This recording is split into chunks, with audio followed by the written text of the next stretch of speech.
Hi, everyone. I'm Matt Palelli. I'm the Director of Marketing at Mundelein Seminary. And on this episode of Formation, we are here with Sister Kathleen Mitchell, who is a Franciscan sister of perpetual adoration and the Assistant Director of Pastoral Theology and on the Formation faculty here at Mundelein. Sister, how's it going? Very well, thank you. It's a privilege to be on here with you, Matt. Yeah, thanks for joining us. You're actually the first religious sister that we've interviewed on this podcast, so congratulations. Wonderful. Okay, thanks. So we're going to get into a lot of things with you. The main thing being that you recently had the opportunity to travel to Uganda for some new priest ordinations. But before we get into that, I kind of want to just get your background and talk a little about your vocation story. So first, can you tell me about the Order of Sisters that you belong to? Yes, I'm a Franciscan sister of perpetual adoration, and our community is very involved in all kinds of different ministries. We meet people wherever the needs are. And our mother house is in La Crosse, Wisconsin. And every day we spend time in prayer before the Blessed Sacrament, praying for the church, the world, for all the people that we serve in ministry. Awesome. So how did you wind up joining the sisters? Well, that's a long story, and I'll make it short, but I actually wanted to be a sister from the time I was 12 years old. When I was a little girl, I felt this special call to give my life to God and to serve people. And one day I was at home alone playing, 12 years old, and I went into the house and very unlike myself because I'm a bike rider and I'd be climbing trees, doing all these things, running around. I switched on the TV, and even when I was a little girl, this old black and white movie was very old, and it was the Song of Bernadette. And I was very attracted to her story, and I went and I checked out the book at the library, and I read the whole thing, and it made an impact on my life. And then I began working with sisters in the hospital and doing all kinds of ministry with them, even though I was just a teenager. And I entered religious life at 17 years old, which is very young, but that doesn't happen much anymore. But I've never looked back. I'm very grateful for my vocation, and I'm very grateful to God for all the wonderful ways He's blessed me in my life. And a couple of years ago, I made my 25th anniversary of profession. So God is good. And it's a joy to be here at the seminary and to work with men who are considering priesthood. And also in my religious community, I work in formation as well. And I feel that's a very blessed call in my life. Yeah, absolutely. Well, it's a blessing for us to have you here. How did you wind up at the seminary? Oh my goodness. I never thought I'd be working in a seminary, but yes, Father Tom Byrne invited me initially to work with the teaching parish program. At the time, I was a pastoral associate at St. Mary's in Evanston, Illinois, and I love my ministry there. And so when I was invited to come to the seminary and work in the teaching parish program, I really needed to discern that. And so I spent some time in prayer, and I came to the seminary, and it was a very different environment for me, but I found the ministry very life-giving. And gradually after that, I was invited to do more and more ministry at the seminary in formation as a formation advisor. And then from there, I started teaching some courses in pastoral theology and also at the pastoral leadership program in spiritual theology. And from there, I was asked to coordinate pre-theology to formation, and also to do intercultural ministry and social justice and mission trips. So the ministry's been very full and very wonderful here at the seminary. And I know that's where God wants me right now. So, yeah, for sure. Can you talk about, it seems like you work with the seminarians in a lot of the ways that they kind of get out into the community and work in service and work in the parishes. Can you talk about some of those experiences that they have? Yeah, sure. one of the things that I did this past year, which is a good example of engaging the seminarians in ministry outside of the teaching program and outside of the seminary, is that I taught a course on immigration. And even though it was the year of COVID, we were able to have a number of guest speakers to go to the Viator House and meet out there the young men that come unaccompanied to the United States seeking asylum. And that had a very powerful impact on the seminarians. We were also able to hear a Jesuit priest talk about the Kino Border Initiative, which works with people that are trying to come to the United States to begin a new life.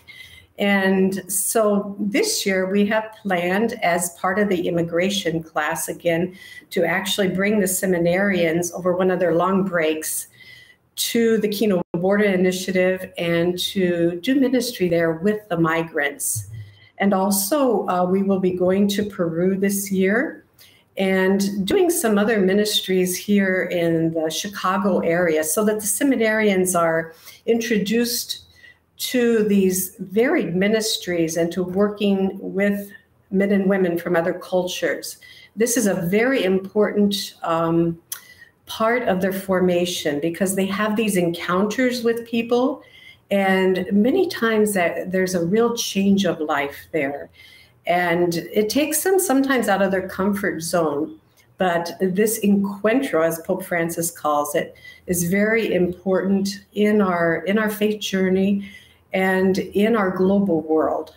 And so, God willing, this year we'll be doing a lot more of these things, since COVID is relaxing a bit here and things are opening up again. So I believe we'll have wonderful possibilities to do these ministries and to go out and to experience all of these ways that people are being served in the church and beyond. Yeah, that's great. That sounds like some really good opportunities. Yes. Speaking of exposing the seminarians to new things, what is it like being a religious sister working at a seminary? I'm sure for some of the seminarians, they haven't encountered religious sisters or worked with them that much until they meet you or get to the seminary. So what's that been like for you? It's been wonderful. Yes, I think working at the seminary and having consecrated women here and even lay women is very important. We have a completely different way, at times, not always, but perspective on things. And I think having women who are faith-filled, who are dedicated, is important for the seminarians. We have intuition, we're sensitive, we may look at things a little bit differently, but it brings a balance to their formation. And God willing, they're going to be working with a lot of women in their parishes and serving women too. So I think it's a very important part of the formation. And I feel very blessed to be here with them, to accompany them, and to help them understand consecrated life as well, and to open their eyes, their hearts to sometimes a different perspective. But I think it's good, and I've had very good feedback from the seminarians as well. Yeah. What's been the best part for you about working at Mundelein? Oh, I think really accompanying the men on their journey and their discernment, and God willing, to their ordination to priesthood. I tell you, you can wake up in the morning and it can be like a rough start to the day, maybe for whatever reason it might be. And I come in, I sit down with the seminarians, and they share their stories, they share their journey, they share about how God is in their life and how God is impacting them in their life. And I always walk out with full heart and grateful to God to be here. So I just feel a great joy in accompanying men and women to service in the church and to God. So it fills me with joy. Yeah, absolutely. Well, speaking of accompanying, that's a great segue to our main topic, which is you recently, about a month ago, I think, had the privilege of attending an ordination ceremony for two of our seminarians, now priests, Father Peter Walusimbi and Father Falasiko Matovu. So what was that experience like? How did you end up getting to go on that trip? Oh my goodness. It was quite a shock to me, quite a surprise, but I worked closely with both Father Falasiko and Father Peter, and every time they would talk about Uganda, something would like stir in my heart. And so when I actually was asked to be the seminary representative to go to Uganda, I almost cried. I really did, because I was filled with so much joy. And I told them, I said, I would be happy to be the seminary representative. They had asked for me to be the representative. And so I told them, well, I'll go for your ordination, stay maybe a week. And they said to me, sister, you can't go all the way to Uganda and just stay for a week. They said, you need to stay longer and be with us in our villages and get to know our families and get to know the people there. And so I felt even more blessed to do so. And it was a bit challenging because of COVID and all the vaccines and getting all of that taken care of in time. But in the end, it all worked out very well. And I'm really, really grateful for that opportunity to be with them and to be at the ordination. I met their bishop. I met a lot of their fellow priests. I spent a lot of time in their schools, talking to the children there and their teachers. I went to a youth center. I went to their health clinics. I had the opportunity to even travel on their bodabodas, which are their motorbikes, and to get to go to some of their outstations. I brought a number of things also with me from the United States, books and religious articles and all kinds of different things that I was able to share with the people there. So it was really blessed. Yeah, that's great. Sounds like you got the full experience. When I talked to Father Falasiko, he kind of mentioned his first impressions upon coming to the United States to study at Mundelein. And he mentioned going to Walmart for the first time and just kind of the epicness of that. How about you? When you land in Uganda and they take you to their village or wherever you went first, what was kind of some of your first impressions of the country? Well, my first impression was of the people there. The people are very welcoming. And they would say to me, you are most welcome. You are most welcome. And, they would want to show me around, have me talk to different people, get to know their families. They'd take me around to show me, where they were farming and what they were doing. They're very vibrant people, a sense of togetherness. I think that was one of the things that impressed me most, was their togetherness, how they cared for one another, how they stayed together, how they loved each other, and were a very faith-filled people. Where I was, there was a great deal of poverty. And people there, they spent long hours cooking outside. A number had no electricity. Sometimes they would have to fetch water from a long distance. And, their homes were very simple, many of them. But you know what? I found that they were really rich in so many ways. And I think, their sense of being together, and I guess in contrast to sometimes, we can be a bit more individualistic in this country, but, the family and the extended family, their parish was at the center of their life. And that struck me profoundly. And their richness in so many ways struck me profoundly. Yeah. You've been to, I'm sure you've been to ordination ceremonies and first masses here in the United States.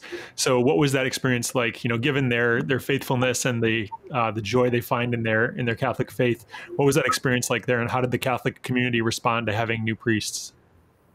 Oh my gosh, I don't even know where to go with this one. Father Falasiko and Father Peter kept telling me it was downsized, everything, because of the COVID.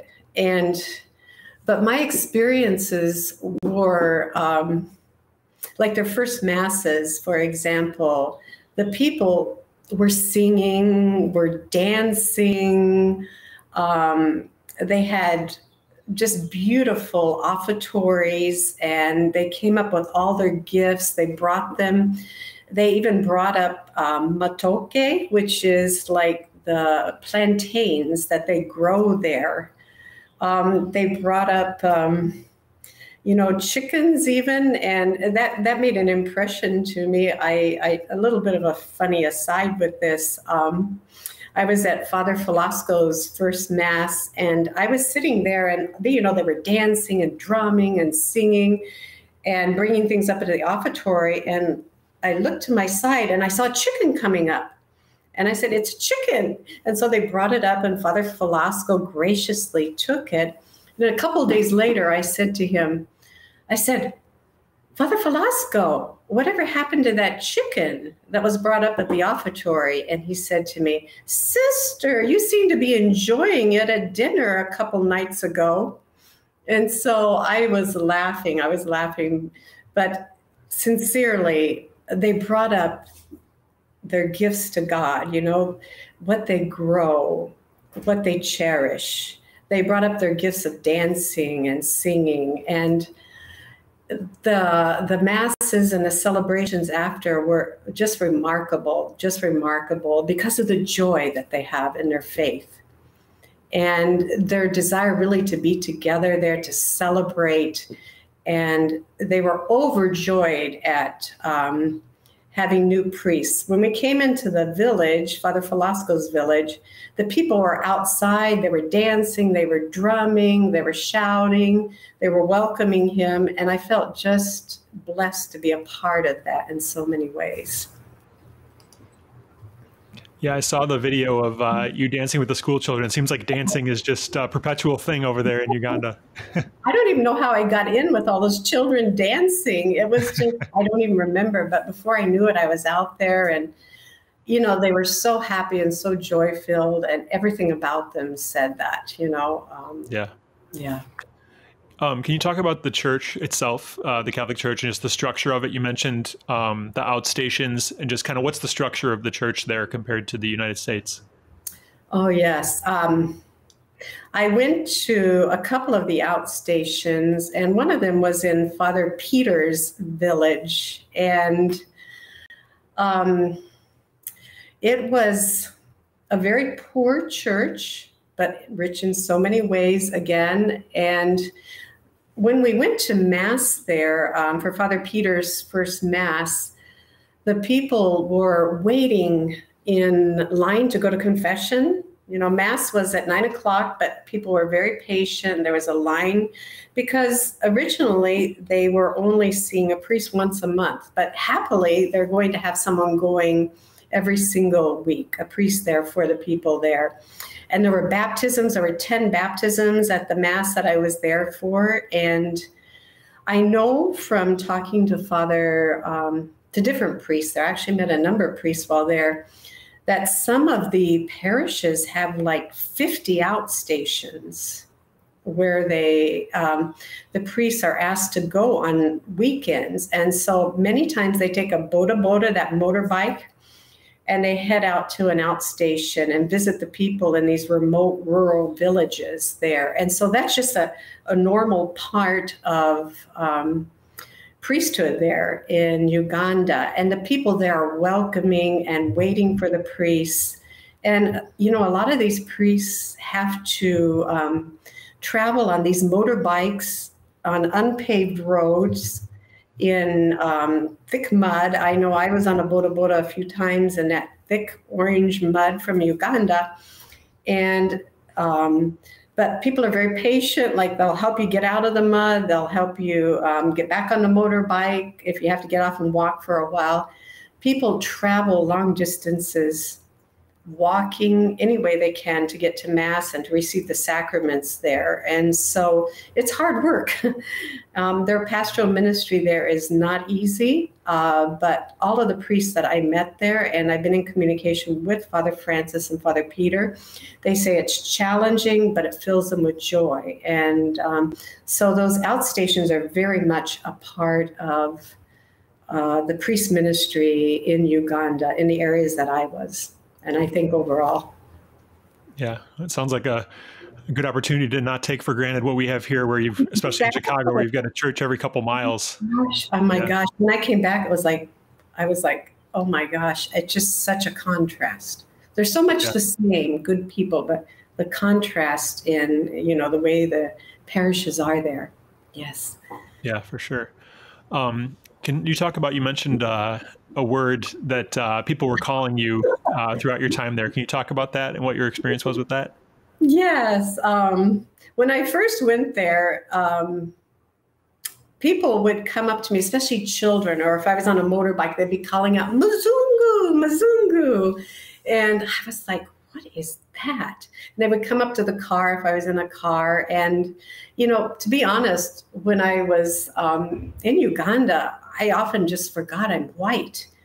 But I asked at that point, they were newly ordained, yes, because I'm used to saying our seminarians.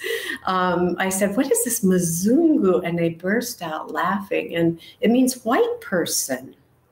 And so when I was first being called that, it was over and over. I was like, wow, I'm getting called that a lot. It was a little disconcerting, being called Mzungu so many times.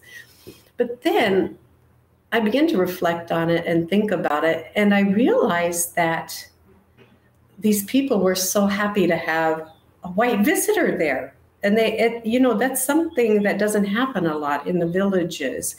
And they really treasured the idea of meeting someone new, having a conversation with somebody new, especially like a foreign visitor. As a matter of fact, I now have a lot of friends on WhatsApp and Facebook from there.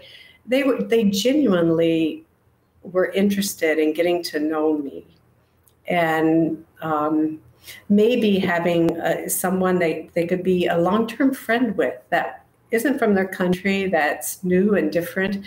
And so it really was, I found out, a call to friendship, to meeting someone new, building a relationship there.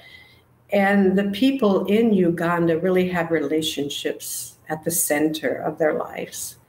Their family, their extended family. They even call people who are not blood relatives their brothers and sisters. So I found out while I was there, you don't normally ask, how many siblings do you have? Because they have so many brothers and sisters that they consider part of their family. And so it turned out to be something that I found kind of endearing by the end of my trip there, being Mzungu.